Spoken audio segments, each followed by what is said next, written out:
السلام عليكم ورحمة الله تعالى وبركاته. إليكم حصيلة اليوم خميس 18/1/2024.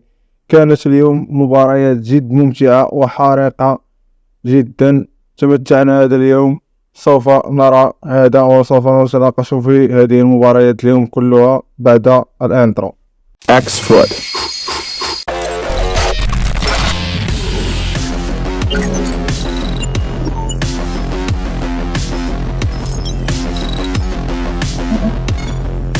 بدأت السهرة اليوم مبكرا بمباراة غينيا الاستوائية وغينيا بيساو. عرفت هذه المباراة تسجيل 6 أهداف. كان من نصيب غينيا الاستوائية 4 أهداف وسجلت في مرمى الخامس، يعني لاعبون غينيا الاستوائية فقط سجلوا 5 أهداف، وسجلت غينيا بيساو حتى الدقيقة 90 في الدقيقة الأخيرة تقريبا من المباريات. هذه المباراة هي أكثر مباراة تسجيل الأهداف من بداية الكار إلى حتى الآن، وكانت مباراة مفتوحة وجميلة، وسيطرت غينيا الاستوائية على المباراة كلها بالأهداف والمتعة. X-Foot. أما المباراة الثانية عرفت صرامة تكتيكية وظلت متحفظة إلى نهاية الشوط الأول ب0-0.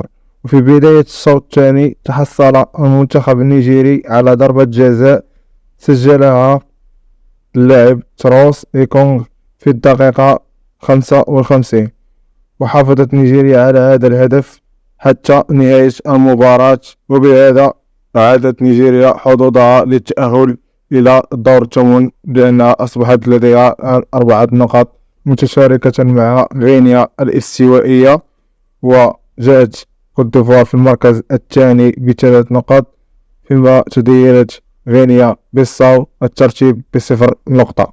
X-Foot.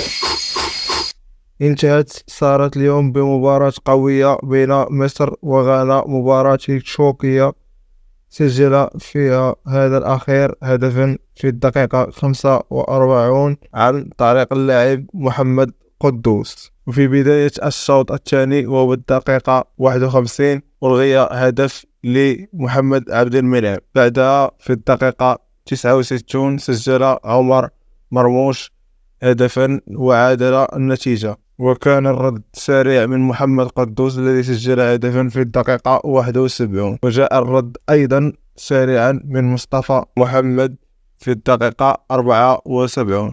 وانتهت على هذا المباراة بالتعادل الإيجابي الذي يصعب الأمر على مصر وغانا، لأنهم لديهم نقطتين فقط من مجموع مباراتين. ما زالت الرأس الأخضر متصدرة للمجموعة رغم أنها لم تلعب اليوم ب3 نقاط.